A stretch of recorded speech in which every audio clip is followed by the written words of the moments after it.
Quais são os 3 pilares de sustentação de uma boa saúde financeira empresarial? Se você quer saber, continua nesse vídeo que a gente vai falar sobre isso.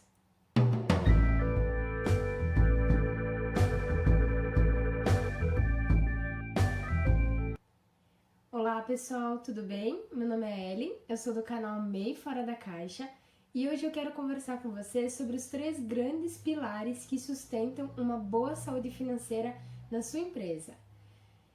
Mas Ellen, quais são esses 3 pilares e são só esses que existem?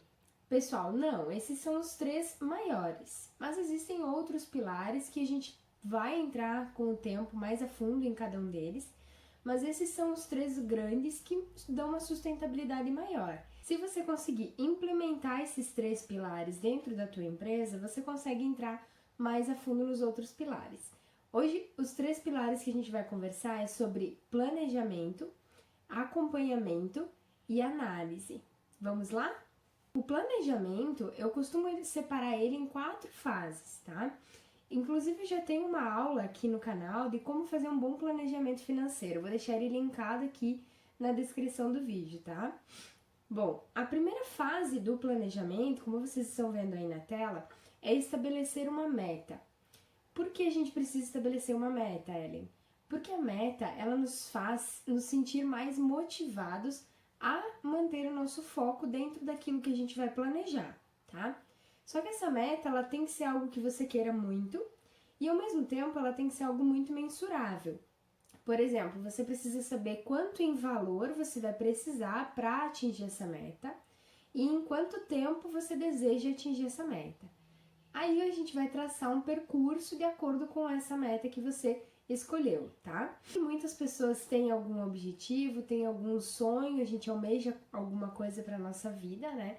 Então, é nesse momento que você precisa pensar nisso, tá? Outra decisão importante que você precisa tomar nesse momento é que muitas vezes a gente tem aquele sonho adormecido dentro de nós e muitas vezes ele fica por muitos anos lá e a gente acaba deixando ele de lado e não trabalhando em cima dele.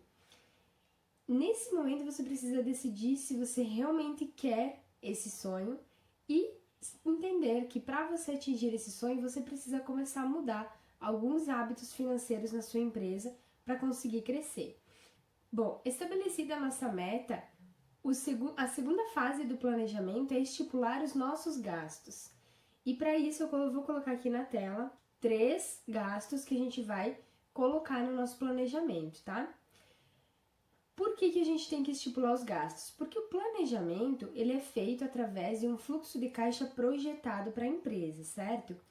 Nesse fluxo de caixa, a gente vai ter que fazer toda a projeção de quanto a gente vai gastar no próximo ano, ou nos próximos 6 meses, enfim, no período em que você estiver se planejando para começar a sua gestão financeira, tá? Dos 3 tipos de gastos que eu separei, o primeiro deles são os gastos essenciais. Por que eu coloquei isso aqui no nosso plano? Porque é o seguinte, tem muitas pessoas que trabalham em casa, certo? Por exemplo, vou dar um exemplo de uma doceira que trabalha em casa fazendo bolos, brigadeiros, né, entre outros doces e vende de casa. Muitas vezes a gente acaba misturando o que é o particular da casa e o que é o da atividade de vender doces, né? Doces, bolos, enfim. Quando você pega todos os gastos que a tua casa tem e que você gasta em relação à tua venda, você vai selecionar aquilo que é essencial para a tua venda, para a gente conseguir fazer essa separação do que é da empresa, ou seja, da sua atividade remunerada, e do que é do particular, tá? Então é importante que a gente faça essa seleção dos gastos essenciais da tua atividade. Depois a gente vai fazer uma separação de gastos fixos e gastos variáveis. Ellen, qual a diferença entre eles? Vamos lá. Pessoal, os gastos fixos são aqueles que a gente tem independente se você vender ou não, tá? Por exemplo, aluguel, energia elétrica, entre outros, tá? Você vai ter independente se você vender. Se você não vender um bolo, por exemplo, mesmo assim você vai ter esse gasto fixo, né? Então para e pensa, o que você gasta, que mesmo que você não venda um bolo naquele mês, você vai ter esse gasto. Para vocês entenderem melhor, eu vou explicar o variável que eu acredito que vai ficar mais claro para você. O gasto variável é aquilo que você consome para poder produzir o bolo. Por exemplo, farinha, ovo, leite, entre outros ingredientes que estão no bolo. Se você vender o bolo, você vai gastar com esses ingredientes. Então, esses são os gastos variáveis. Eles variam de acordo com o teu faturamento, de acordo com a tua venda, certo? No momento em que você começa a pensar o que é variável e o que é gasto fixo, você começa a estipular no teu planejamento quanto você consome por mês de cada um deles, tá? O gasto fixo, se for algo como energia elétrica, você vai calcular uma média, porque a gente não gasta exatamente o mesmo valor de energia elétrica todos os meses, né? Então você vai estipular uma média de quanto você consome de energia elétrica por mês e vai colocar no teu planejamento. Os gastos variáveis, a gente vai fazer uma análise e um estudo um pouco mais aprofundado, tá? Eu vou colocar na tela para vocês darem uma olhada um DRE. Esse DRE eu coloquei como se fosse de 2019 e são valores ilusórios, tá? São só alguns exemplos. Nesse DRE, vocês estão vendo que tem a linha do faturamento e a linha dos custos e despesas variáveis, certo? Vocês podem perceber que na despesa variável tem o valor de R$ 35.014. Ao lado do 35 mil tem 46%. O que eu fiz aqui? Nada mais do que peguei os 35 mil e dividi pelos 75 mil de faturamento para saber em percentual quanto eu gastei de despesa variável naquele ano. Dessa forma, você consegue compreender que do seu faturamento, 46% você consome com esses gastos variáveis que eu falei para vocês. Farinha, ovo, leite, né? Tudo isso. Esse percentual você pode utilizar para o seu planejamento, tá? Por que isso, Ellen? Porque o gasto variável é algo que você não tem como saber quanto você vai consumir, quanto você vai exatamente gastar no decorrer dos meses. Então, essa análise a gente já costuma fazer e para simplificar o nosso planejamento, para simplificar a nossa programação de gastos. Então, a gente sempre utiliza em percentual, tá? Bom, então eu coloquei na minha planilha do meu fluxo de caixa projetado todos os meus gastos fixos e todos os variáveis, né? A terceira etapa de você estipular gastos é você colocar um salário para si mesmo. O salário é algo que tem que constar na tua programação mensalmente fixo, tá? Por que é importante estipular um salário? Porque isso reduz a necessidade de você ficar tirando dinheiro da empresa o tempo todo para gasto particular. Dessa forma você consegue trabalhar com um salário fixo por mês e você vai ficar dentro desse salário. Só que tem um detalhe aí, esse salário não é exatamente aquilo que você quer tirar da empresa, aquilo que você precisa receber. É aquilo que a empresa consegue te pagar. Por quê? Porque quando você tem uma empresa que não é muito grande, que talvez não tenha tantos clientes assim, que esteja apenas começando, nesse momento a empresa ainda não está consolidada no mercado. E aí você precisa maneirar um pouco nos gastos para não correr o risco de você acabar quebrando com a empresa. Então é importante você estipular um gasto que a empresa possa te pagar. Ah, Ellen, mas a minha empresa está indo super bem, vou colocar um salário mais alto. Tudo bem, não tem problema. Isso é uma análise que você precisa fazer na sua empresa. Se a sua empresa já é consolidada, tem um bom portfólio de clientes, tem um bom faturamento mensalmente, então você consegue estipular um salário um pouco maior para você. Aí tudo bem, tá? Mas é uma análise que você precisa fazer dentro da sua empresa. Agora, voltando para o planejamento, a terceira fase do planejamento é estipular quanto de fundo de reserva eu vou guardar mensalmente para minha empresa. Ellen, fundo de reserva. Exatamente. O fundo de reserva é uma segurança para a empresa. Você precisa ter em mente que qualquer coisa pode acontecer dentro da sua empresa e que você precisa desembolsar um valor mais alto sem ter se programado. Então, o fundo de reserva serve para isso, para você se resguardar caso aconteça algum problema dentro da sua empresa, tá? Ou, por exemplo, pode acontecer também de você precisar fazer uma retirada de lucro. Um exemplo, o carro da tua família quebrou, estragou o motor, você vai precisar mandar consertar. Quando isso acontecer, você vai fazer o quê? Recorrer à tua empresa, que é a tua fonte de renda, e vai precisar fazer uma retirada de lucro naquele momento. Aí, se a empresa não tem esse fundo de reserva, você vai acabar comprometendo outro gasto, outra despesa que a empresa tinha que pagar e vai deixar de pagar para você poder pegar para pagar o carro. É um exemplo, mas enfim, isso pode acontecer, pessoal, pode acontecer em qualquer, nas melhores famílias isso acontece, então pode acontecer em qualquer empresa, tá? É importante que você tenha em mente que o fundo de reserva é necessário e ele é importante para a empresa, tá bom? Quanto por cento, Ellen, eu posso estipular de fundo de reserva na minha empresa? Pelo menos 10% do teu faturamento, eu acredito que já seja um valor suficiente para você ter mensalmente como uma margem de segurança, tá? Ok, Ellen. A quarta fase do planejamento é estratégias de venda. O que acontece aqui, pessoal? A gente começou estabelecendo uma meta, começou estipulando os gastos, começou colocando um fundo de reserva. Agora você precisa trabalhar em cima do teu faturamento e criar uma estratégia para conseguir suportar tudo isso que você projetou de gastos e ainda assim ter lucro, né?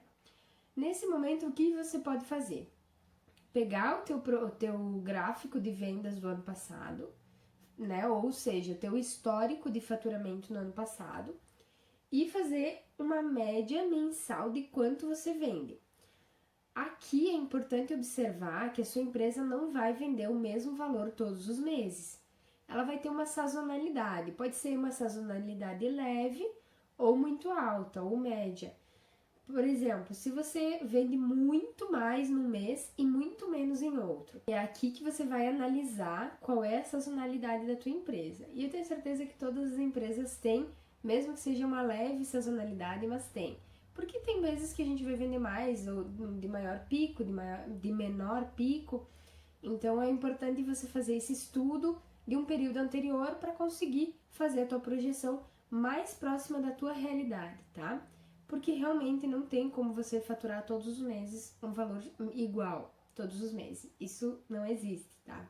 A menos que você trabalhe com contratos e o valor do contrato seja fixo. Aí sim, que é questão de prestador de serviço, né?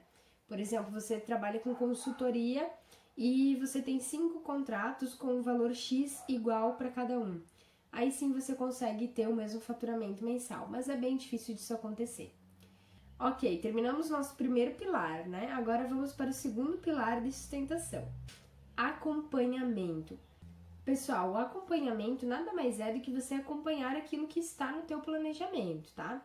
Seja os nossos gastos, a nossa meta, enfim, é você olhar para o teu planejamento e valorizar ele. E isso é o primeiro item, né? Valorizar o seu planejamento. Por que eu coloquei ele como primeiro? Porque muitas vezes a gente faz um plano, um mega plano, faz uma análise, faz um estudo e acaba deixando esse planejamento de lado. Então é importante que você comece valorizando o seu planejamento, porque você dedicou tempo a ele e não dá para deixar ele simplesmente jogado de lado, né? Beleza, agora você vai começar na segunda fase, que é analisar o seu planejamento. O que tá dando de errado, tá dando certo, não tá, como é que tá? Por que isso? Porque, pessoal, o planejamento é algo constante. Ele não é uma coisa fixa que você vai colocar no mês de janeiro e vai acontecer tudo igual para dezembro. Não é bem assim que funciona. No decorrer do tempo, você vai notar que ele vai tomar algumas mudanças, vai tomar um caminho diferente muitas vezes, e você vai precisar reajustar o seu planejamento, né? Isso acontece e é normal, tá? Agora, se você errou, eu coloquei no terceiro item, não desistir no primeiro erro. Por quê? Porque pode acontecer também de você errar em alguma coisa na hora de colocar em prática o teu planejamento. Só que se isso acontecer, você tem que colocar em mente que você precisa ser resiliente nesse momento. Pegar o erro que aconteceu e aprender com ele e crescer com a sua empresa com esse erro, tá? Não desanima, não desiste, porque isso é normal e acontece em qualquer empresa, tá? Então aqui entra uma parte da gente ter uma resiliência maior, tá? Avaliar o que está dando de errado. Bom, o que eu errei? Aí aqui você para e pensa assim, eu errei no planejamento ou eu errei na realização do meu planejamento, ou errei em colocar ele em prática. Qual dos dois eu errei? Por exemplo, se você errou no teu planejamento, pode ser que você tenha projetado algo acima da tua capacidade produtiva, tá? Ainda no exemplo da doceira, por exemplo, se você colocou gastos altos, uma meta muito alta, você vai precisar criar uma estratégia de venda e você vai precisar vender muito, né? Talvez você tenha programado ali que para você atingir a sua meta, você vai precisar fazer 1000 brigadeiros por dia. E aí você começa a pensar, é possível eu sozinha fazer 1000 brigadeiros por dia? Não, né? Então, nesse momento você está estipulando uma venda acima da tua capacidade produtiva, certo? É um exemplo do que pode ter acontecido na tua programação, lá no teu planejamento, tá? Aí você para e pensa, preciso contratar alguém para me ajudar? Quanto eu vou gastar para contratar essa pessoa? Será que eu posso fazer esse investimento na minha empresa ou não? Né? Então são análises que dentro do acompanhamento você vai precisar fazer, tá? Ok, agora se você errou na concretização do teu planejamento, você vai estudar aquilo que você errou e vai tentar corrigir para o próximo mês, porque você tem um período para atingir sua meta, né? Então, se você errou na hora de concretizar o teu planejamento em janeiro, por exemplo, no mês de fevereiro você precisa mudar a tua estratégia do planejamento inicial para poder cobrir o mês anterior. E é por isso que é importante você acompanhar o teu planejamento, porque já pensou se você deixa o teu planejamento de lado, né? E aí, beleza. Aí, o primeiro mês deu errado, só que você não sabe, porque você não acompanhou. Aí, o segundo mês deu errado de novo, e aí você começa a errar e não acompanha. E se você não acompanha, você não vai perceber que tá dando errado. E não vai dar tempo de você mudar a estratégia até chegar o período em que você determinou como o final para atingir sua meta. E aí vai chegar lá, você não vai ter conseguido fazer e vai se decepcionar mais uma vez e vai ter que começar do zero mais uma vez. Então, o acompanhamento é exatamente para isso, para evitar que quando chegar lá no período em que você determinou, você não tenha atingido sua meta. Tá? O terceiro pilar é analisar. Ok, Ellen. Analisar o quê? O que eu preciso saber para poder analisar? Por isso que eu coloquei como a primeira fase de analisar é conhecer os seus indicadores. Nesse vídeo eu vou falar dos 3 indicadores que são os principais para você começar a conhecer a saúde da sua empresa, a saúde financeira da sua empresa, tá? Quais são esses indicadores? O lucro, o ponto de equilíbrio e a margem de contribuição, tá? Eu vou falar de cada um deles agora para vocês conseguirem entender melhor, tá? Agora, eu só queria falar antes para vocês qual é a importância da análise. Eu quero que vocês pensem da seguinte forma. A gente teve 3 fases, 3 pilares, né? O primeiro foi para programar o futuro, certo? Então, o primeiro você programou o futuro. O segundo, você começa a acompanhar, que é a meia fase, né? Você começa a acompanhar se o que você programou deu certo e volta a rever o teu planejamento para o futuro. Então, é a meia fase. Aconteceu uma parte e falta acontecer o restante. A análise, você precisa analisar aquilo que já passou, já está no passado. Você precisa analisar quanto você está tendo de lucro, qual é o teu ponto de equilíbrio, você está atingindo o seu ponto de equilíbrio, quanto de margem de contribuição eu tenho na minha empresa, quanto está em percentual o meu custo fixo, o meu custo variável, será que eu tenho como diminuir ele em algum momento, em algum aspecto? Essa parte da análise envolve tudo isso, tá? Vamos lá. Conhecer os seus indicadores. O que é lucro, Ellen? Eu vou colocar novamente na tela o DRE para a gente ter o mesmo acompanhamento, tá? Aqui na nossa fábrica de doces e bolos, a gente teve um faturamento em 2019 de 75 mil, tá? E lá no resultado líquido, vocês podem perceber que tem 21.808, certo? Que cálculo eu fiz para chegar nesse valor? Eu peguei a minha receita, que foi tudo que eu vendi em bolo, tudo que eu vendi em brigadeiro, e descontei aquilo que eu gastei para produzir isso, né? Então, leite condensado, farinha, ovo, leite, enfim.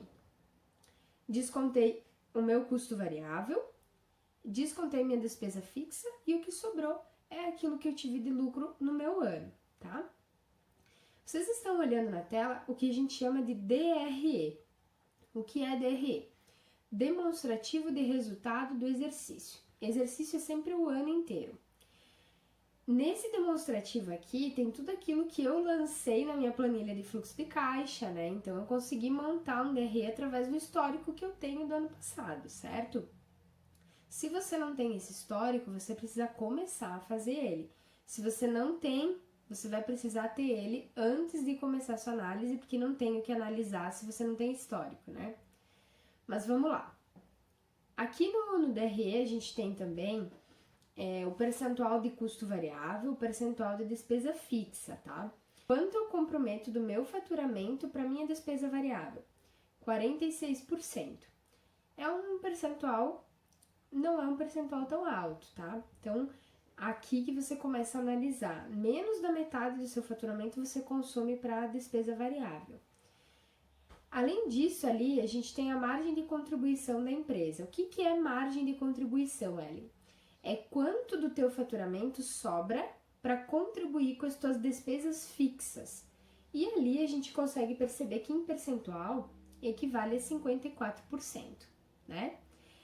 O cálculo da margem de contribuição está na última linha lá. Vocês podem ver margem, 2 pontos, receita barra faturamento, menos custos e despesas variáveis, tá? O ponto de equilíbrio também tem a fórmula ali, ó. Ponto de equilíbrio é igual custos e despesas fixas dividido pelo percentual da margem de contribuição dividido por 12. Por que dividido por 12? Porque a gente precisa saber o nosso ponto de equilíbrio mensal, sempre, né? Porque a gente precisa trabalhar com pequenas metas inicialmente para depois fechar o ano, né? Então, mensalmente, nessa empresa aqui, nessa análise que a gente está fazendo, o ponto de equilíbrio é de 2.897 com 25 por mês. Meu Deus, que baixo, né, Ellen? É baixo, mas se você dividir a receita que a gente teve nesse ano, 75.456, vai dar 6 mil e pouco de faturamento mensal. Então, é por isso que a gente está tendo um resultado tão positivo de lucro, né? Porque a gente faturou bem acima do nosso ponto de equilíbrio. E agora eu vou explicar o que exatamente é o ponto de equilíbrio. Nada mais é do que o momento do seu faturamento em que você começa a ter lucro, tá? Ou seja, se você atingir o ponto de equilíbrio, você vai empatar receita e despesa. Agora, se você ultrapassar o teu ponto de equilíbrio, você vai começar a ter lucro na sua empresa, tá? Talvez esses termos para você estejam um pouco ainda demorando para processar, não esteja entendendo muito bem, mas é normal, pessoal. É normal que no começo, na primeira vez que você vê isso, você vai achar muito estranho, muito diferente. O que é isso? Meu Deus, não consegui. Mas com o passar do tempo, quanto mais você trabalhar isso na sua empresa, quanto mais você analisar, mais nível hard você vai ficar, tá?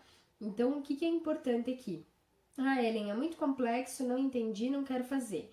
O importante é você abrir a sua mente e começar a trabalhar um novo mindset, que é uma nova forma de pensar. Então, abre a tua cabeça, relaxa. De primeira você não vai conseguir compreender, isso é normal. Mas, com o tempo, se você abrir a tua mente e começar a praticar, começar a fazer constantemente isso, você vai ficar a nível hard com certeza, tá? E aqui no canal a gente tá aqui para ajudar você a chegar nesse nível hard. Bom, pessoal, revisando então os 3 pilares, a gente começa com o planejamento, com uma análise do nosso futuro, quanto a gente vai precisar vender, quanto vai acabar gastando. Além disso, a gente faz um acompanhamento na nossa empresa, dá atenção para esse planejamento que foi feito. E por fim, a gente faz análise daquilo que aconteceu e começa a compreender a saúde da nossa empresa. No DRE que eu mostrei para vocês, a empresa está com uma boa saúde financeira, está sobrando lucro, né? Se for sempre assim, a gente está contente. E é isso aí, pessoal. Esse foi mais um vídeo aqui do canal. Se você gostou, deixa seu like, se inscreve no canal, não deixa de ativar o sininho para receber as notificações. compartilha com os teus amigos, porque informação boa é a informação compartilhada. Um abraço e até o próximo vídeo.